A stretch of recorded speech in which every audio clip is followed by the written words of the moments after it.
दोस्तों banking terms की series में आज हमारा ये चौथा लेक्चर है जिसमें हम बात करेंगे फाइनेंशियल मार्केट के बारे में। ठीक है, मनी मार्केट क्या होता है, कैपिटल मार्केट क्या होता है, शेयर्स क्या होते हैं, बॉन्ड्स क्या होते हैं, कमर्शियल पेपर्स क्या होते हैं, डिबेंचर्स क्या होते हैं, सारी चीज़ों के बारे में डिटेल में बात करेंगे। कैसे लैंडिंग होती है, कैसे हमारे कंट्री में इन्वेस्टमेंट आता है, सारी चीज़ों के बारे में डिटेल में बात करेंगे। तो इस वीडियो को पूरा एंड तक देखिएगा।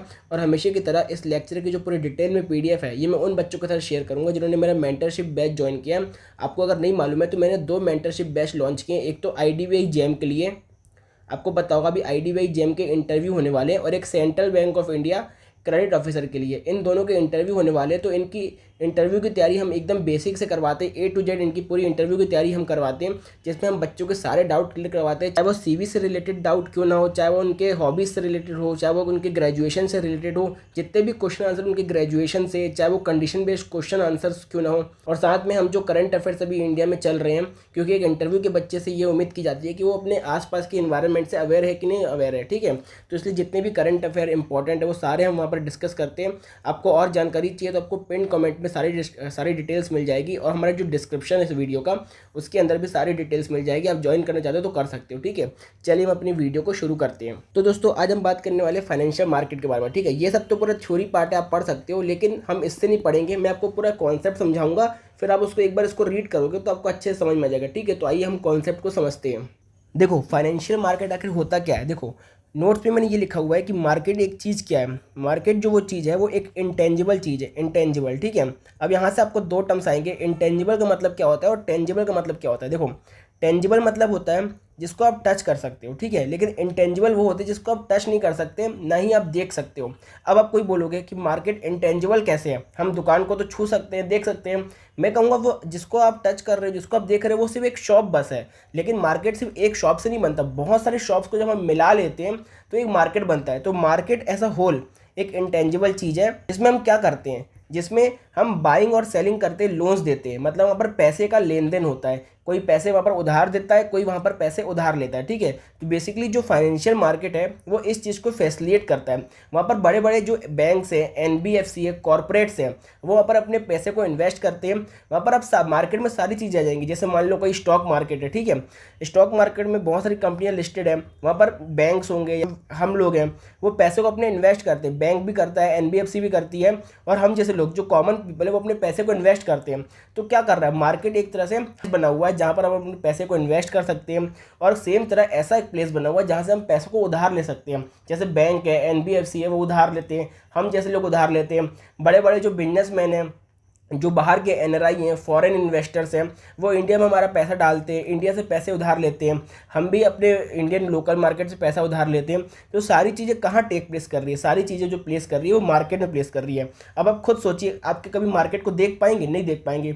इसलिए एक इंटेंजिबल चीज़ है जहाँ पर ग्रुप ऑफ इंस्टीट्यूशन काम करते हैं, जो किस में काम करते हैं, बाइंग और लैंडिंग में। ठीक है, बाइंग और लैंडिंग में यहाँ पर कौन कौन पार्टिसिपेट करता है, बैंक्स करते हैं, NBFC करती है, हम जैसे कॉमन पीपल्स करते हैं। ठीक है, यहाँ पर इन्वेस्टमेंट आता है, बोरोवर्स लोग लोन लेते हैं, सारी चीज़ें इस मार्केट में कवर कर दी है। ठीक है, अब हम समझेंगे कि मार्केट कितने प्रकार के होते हैं, कितने टाइप्स होते हैं, और उसी के अंदर हमारा डिफरेंशिएशन आते जाएगा कि स्टॉक मार्केट क्या होता है, मनी मार्केट क्या होता है, कॉल मार्केट क्या होता है, सारी चीज़ों को हम डिटेल में समझेंगे। ठीक है, देखो ये सारी चीज़ें मैंने यहाँ पर लिख दी है कि फाइनेंशियल इंस्टीट्यूशन जो होते हैं, बैंक्स, NBFC, कॉर्पोरेट, जो बड़े बड़े इंडस्ट्रियल बिजनेसमैन्स हैं, वो यहाँ पर पार्टिसिपेट करते हैं। जो फाइनेंशियल मार्केट है वो इन्वेस्टमेंट को एक सहारा बनती है, जहाँ पर इन्वेस्टमेंट आ सकता है और लोन वहाँ से ले सकते हैं हम। ठीक है, फंड को चैनलाइज किया जाता है। जैसे मान लो कोई फॉरेन इन्वेस्टर है, वो अपना पैसा निवेश करना चाहते हैं, तो एक मार्केट में बहुत सारी कंपनियां रहती हैं, उन पे वो अपना पैसा निवेश कर सकते हैं। हम जैसे लोग जो स्टॉक मार्केट है उसमें अपना पैसा इन्वेस्ट करते हैं, म्यूचुअल फंड्स में इन्वेस्ट करते हैं।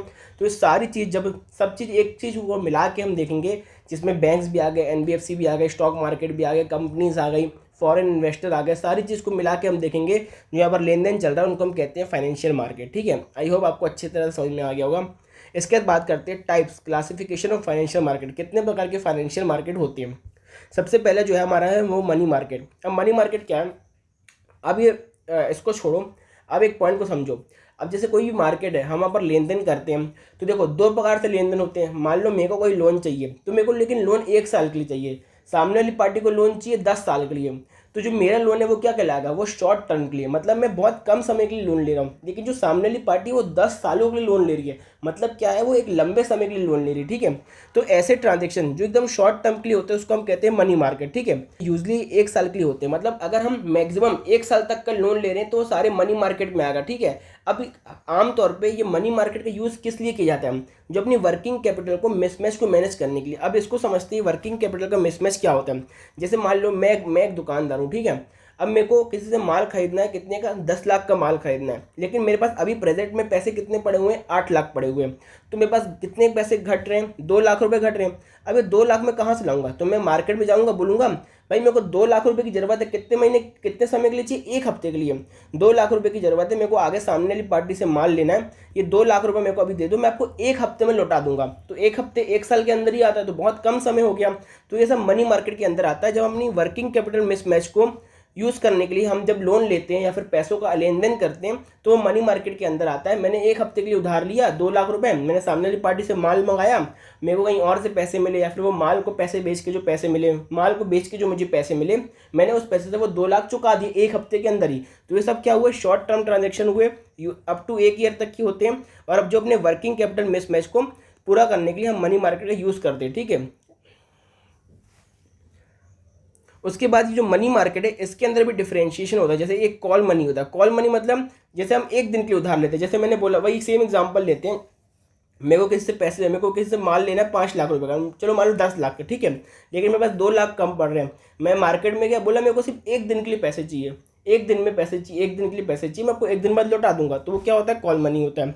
उसके बाद नोटिस मनी क्या होता है, जिसको हम 2 से लेकर 14 डेज तक हम लैंड करते हैं। वही सेम एग्जांपल, मेरे पास 2 लाख की कमी है, मैं उसको बोलता हूँ कि मैं आपको 13 दिन के अंदर वापस कर दूंगा, मतलब 2 दिन से लेकर 14 डेज तक, इसके बीच में अगर मैं किसी से लेन देन करता हूँ तो उसको हम नोटिस मनी कहते हैं। आपको समझ में आ गया होगा। अब जैसे मैंने आपको ये सिर्फ एग्जांपल दिया कि मेरे पास, मैं छोटा सा बिजनेसमैन हूँ, मैं 10 लाख का किसी से माल ले रहा हूँ, मेरे पास 2 लाख रुपए कमी पड़ रही है, ठीक है। तो ये सिर्फ आपको समझने के लिए जो रियल वर्ल्ड में कैसे काम करती है चीज़ें। मान लो कोई एसबीआई है, ठीक है, एसबीआई के पास पैसे की कमी है, तो वो पीएनबी के पास जाएगा, बोलेगा भाई मेरे को 10 दिन के लिए पैसे चाहिए, इतने पैसे दे दे, मैं आपको 10 दिन के बाद लौटा दूंगा, ठीक है। तो ये कॉल मनी, नोटिस मनी ऐसे काम करता है। यहाँ पर जो बड़े बड़े बैंक्स हैं, बड़े बड़े कॉर्पोरेट्स हैं, वो यहाँ पर इन्वॉल्व होते हैं। छोटे लोग भी इन्वॉल्व होते हैं, छोटे बिजनेसमैन हैं उन लोग भी इन्वॉल्व होते हैं, लेकिन बड़े बड़े बिजनेसमैन भी यहाँ पर इन्वॉल्व होते हैं, ठीक है। आपसे इंटरव्यू में इतना पूछेगा कि कितने दिन के लिए काम करते हैं, इसकी जो अंदर की डिटेल्स है वो पूछेगा, और जो उसका मेन कॉन्सेप्ट है जो कि मैंने आपको समझा दिया वो इसमें आपसे पूछ सकता है, ठीक है। इसके बाद टर्म मनी क्या होता है, मैंने जैसे कि बताया आपको, जो मनी मार्केट है वो 1 साल तक का होता है, ठीक है। अगर एक दिन के लिए पैसा लेना हो तो वो कॉल मनी आ जाएगा, 2 से 14 डेज के बीच में लेना हो वो नोटिस मनी आ जाएगा। लेकिन 14 डेज से लेकर 365 डेज तक का अगर पैसा लेन देन करना हो तो उसको हम टर्म मनी कहते हैं, ठीक है। आई होप आपको अच्छी तरह समझ में आ गया होगा। अब हम बात करते हैं ट्रेजरी बिल की। ट्रेजरी बिल क्या होती है, ठीक है। देखो, जैसे कि मैंने बताया, किसी भी व्यापारी को या छोटे व्यापारी को, बड़े बैंक्स को, बड़े कॉर्पोरेट्स को पैसे की ज़रूरत पड़ती है तो आपस में एक दूसरे से लेन करते हैं। अगर 1 साल के अंदर तक का लेन करते हैं तो वो मनी मार्केट के अंदर आता है। और ये 3 डिफरेंशिएशन पड़े, ठीक है हमने।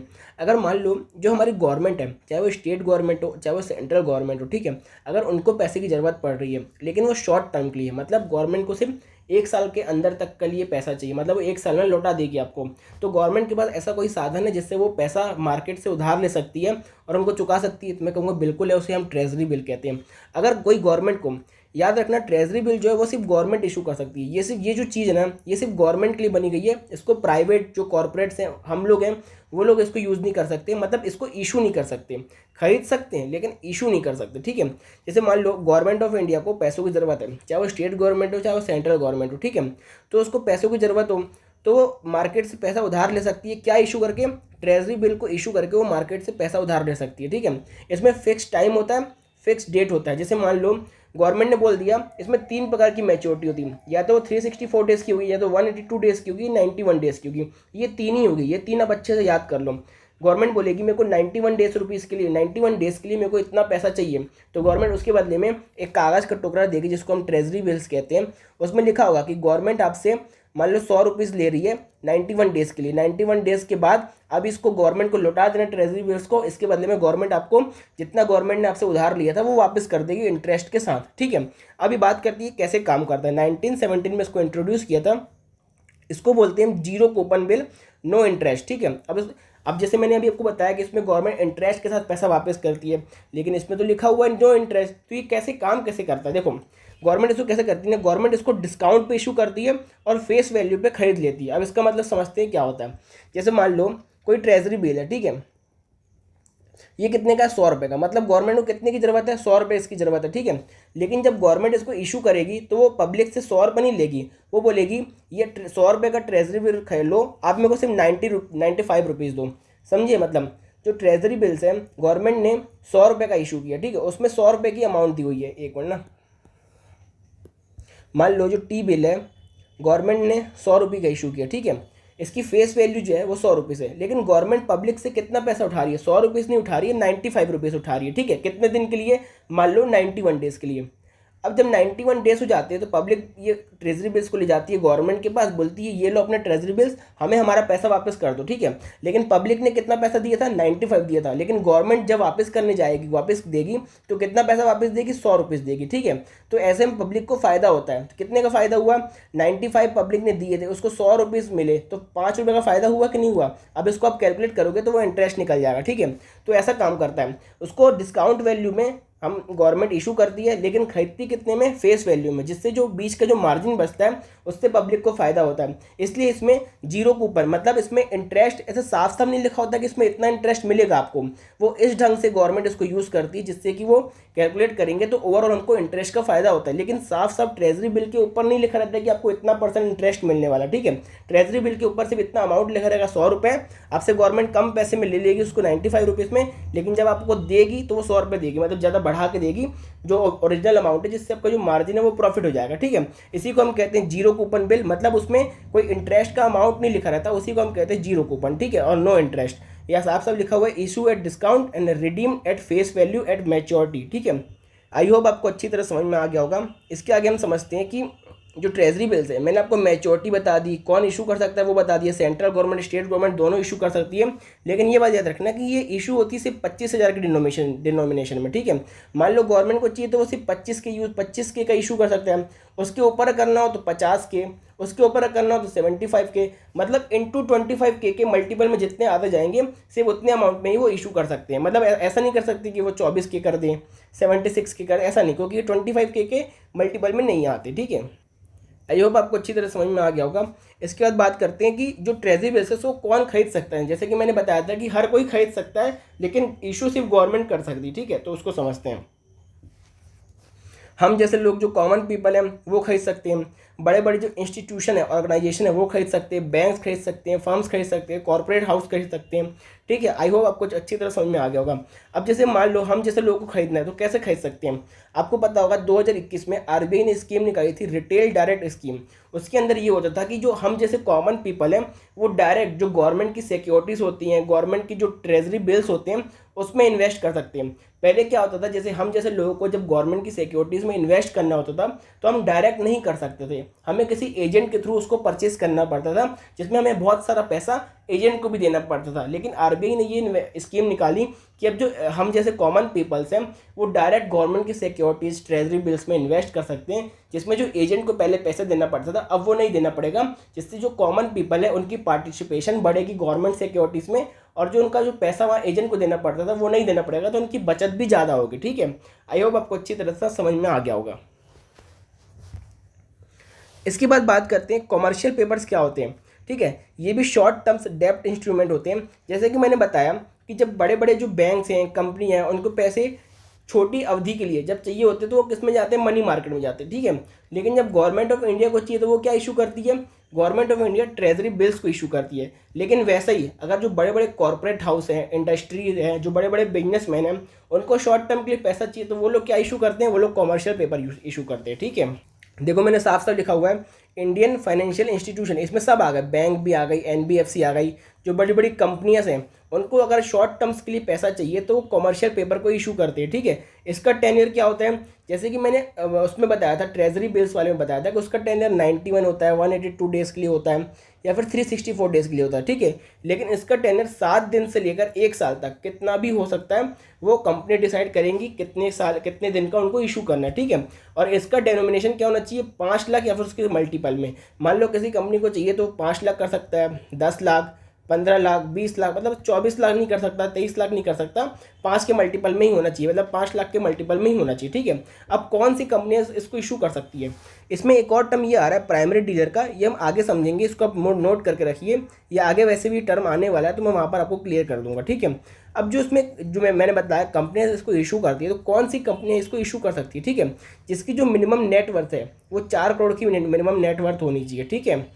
और ये भी डिस्काउंट पे मतलब सोल्ड होता है, और जो जो कंपनी इसको लेती है तो फेस वैल्यू में लेती है, मतलब ये भी क्या है, जीरो इंटरेस्ट वाला मनी मार्केट इंस्ट्रूमेंट है। वैसे ही काम करता है, जैसे मान लो किसी कंपनी को 100 रुपये की ज़रूरत है तो वो 95 में इसको इशू कर देगा, और जब मैच्योरिटी होगी तो 100 रुपये उसमें वापस ले लेगा, ठीक है। तो इसमें जो मार्जिन बचता है उससे लोगों को फ़ायदा होता है जो कॉमर्शियल पेपर को खरीदते हैं। सेम जैसा ट्रेजरी बिल काम करता है वैसे ये भी काम करता है, इसको भी आप कह सकते हो जीरो कूपन और no interest money market instrument, ठीक है। मैनेजमेंट बिल की इसका मतलब क्या होता है, देखो कैश मैनेजमेंट बिल भी एक शॉर्ट टर्म इंस्ट्रूमेंट है, जिसमें हम छोटे टर्म के लिए जो हमारी सेंट्रल गवर्नमेंट है वो पैसे उधार लेती है। याद रखना जो ट्रेजरी बिल्स थे, टी बिल्स थे, उसको सेंट्रल गवर्नमेंट और स्टेट गवर्नमेंट दोनों इशू कर सकती हैं, लेकिन जो कैश मैनेजमेंट बिल्स है उसको सिर्फ सेंट्रल गवर्नमेंट इशू कर सकती है अपने छोटे मतलब कम अवधि के लिए, जब उनको लोन की ज़रूरत पड़ती है अपने कैश फ्लो को मिसमैच करने के लिए।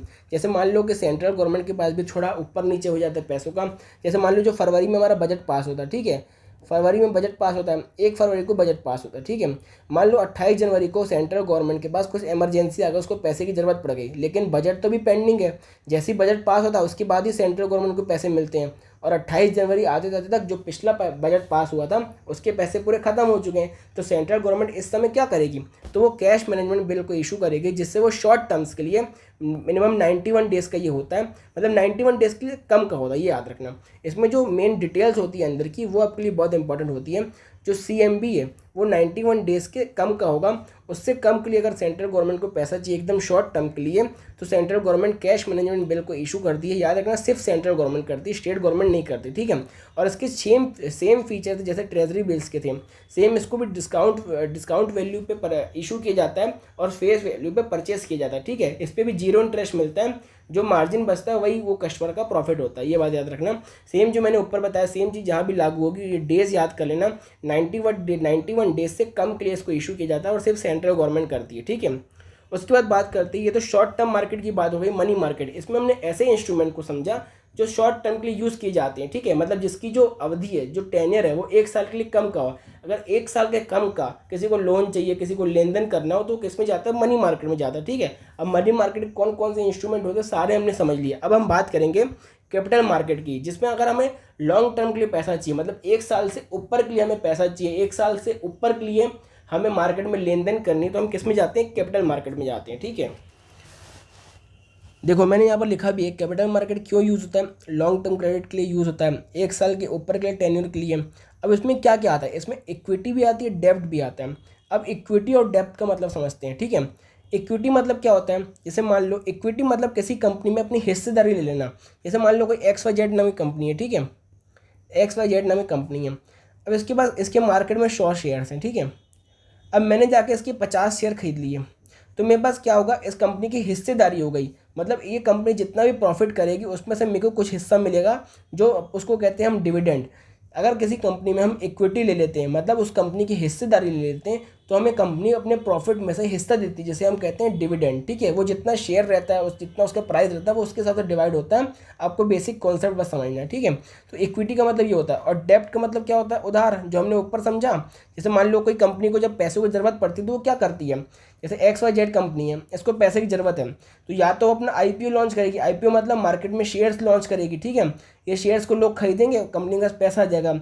या फिर कंपनी चाहती है कि हमारी कंपनी में दूसरे लोगों की हिस्सेदारी ना आए, हम लोगों से डेब्ट ले लेते हैं, उधार ले लेते हैं, और जब हम कमा लेंगे तो इनको वापस कर देंगे। इससे क्या होगा, जो कंपनी की शेयर होल्डिंग है, मतलब हिस्सेदारी है, वो सिर्फ हमारे पास ही रहेगी। इसमें कंपनी क्या करना चाहती है, डेब्ट में अपनी जो हिस्सेदारी है वो किसी को बांटना नहीं चाहती, तब वो डेब्ट लेती है, ठीक है। अगर मान लो कंपनी चाहती है कि हाँ हम अपनी हिस्सेदारी है वो बाकियों को बांट सकते हैं, तो IPO रिलीज़ करती है, वो इक्विटी रिलीज़ करती है और शेयर के माध्यम से मार्केट से पैसा रेस करती है। लेकिन डेब्ट में इसका उल्टा होता है, ठीक है। अब बात करते हैं कि यहाँ पर जो कैपिटल मार्केट है वो कैसे काम करता है। यहाँ पर सबसे पहले तो प्राइमरी मार्केट होता है, ठीक है।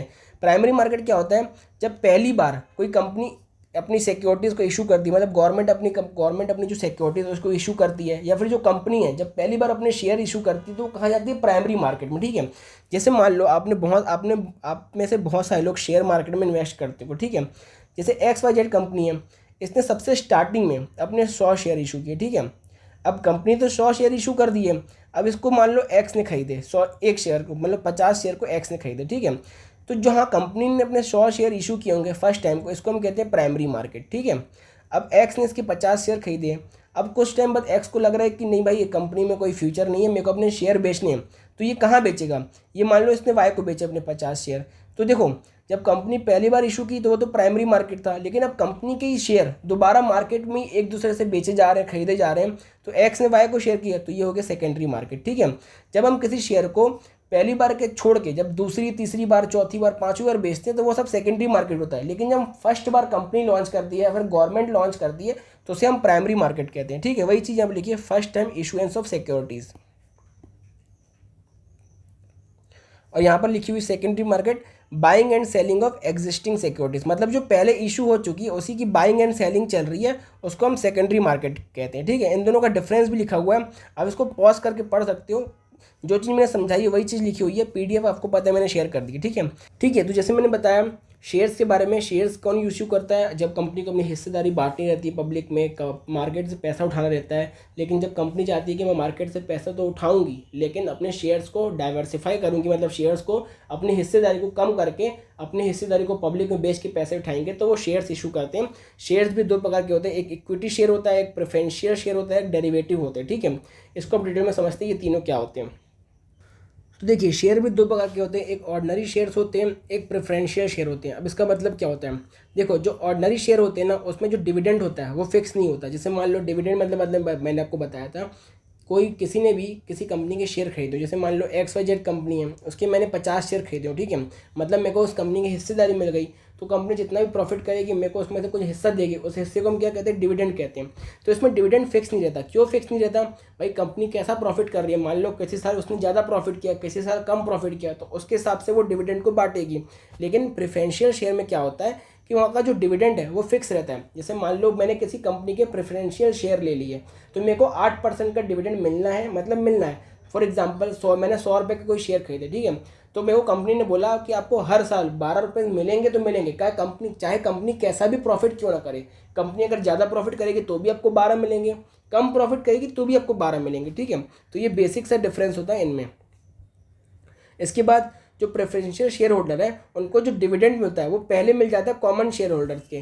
जो ये देखो ऑर्डिनरी शेयर होल्डर्स हैं, इनको जब डिविडेंड मिलता है ना उससे पहले इनको मिलता है। मतलब जब भी कंपनी में डिविडेंड की बात आएगी, जब भी डिविडेंड को डिस्ट्रीब्यूट करना होगा तो प्रायोरिटी किसको रहेगी, पहले डिविडेंड इनको डिस्ट्रीब्यूट किया जाएगा, उसके बाद फिर इनको किया जाएगा, ठीक है। ये मतलब फ़ायदा मिलता है ये वाले शेयर्स को, ठीक है। इसलिए जो ये वाले शेयर्स होते हैं बहुत लिमिटेड अमाउंट में रिलीज़ किए जाते हैं, और ख़ास तौर पे उन्हीं को रिलीज़ किए जाते हैं जो कंपनी के खास लोग होते हैं। जैसे कंपनी चाहती है कि हम सिर्फ बैंकों को रिलीज़ करेंगे, या फिर जो हमारे फैमिली मेम्बर्स हैं सिर्फ उनको रिलीज़ करेंगे, इसलिए कंपनी सिर्फ उन्हीं को रिलीज़ करती है, ठीक है। इनमें जो है इनके वोटिंग राइट्स रहते हैं। जैसे मान लो मैंने किसी कंपनी के 51% शेयर खरीद लिए, तो मेरे पास तो पूरी ओनरशिप आ गई, मैं उसमें अच्छी खासी वोटिंग राइट एक्सरसाइज कर सकता हूँ। लेकिन जो प्रेफरेंशियल शेयर है उसमें वोटिंग राइट्स नहीं रहती, ठीक है। ये मिक्स ऑफ डेब्ट एंड इक्विटी होता है। आई होप आपको बेसिक डिफरेंस इसमें समझ में आ गया होगा।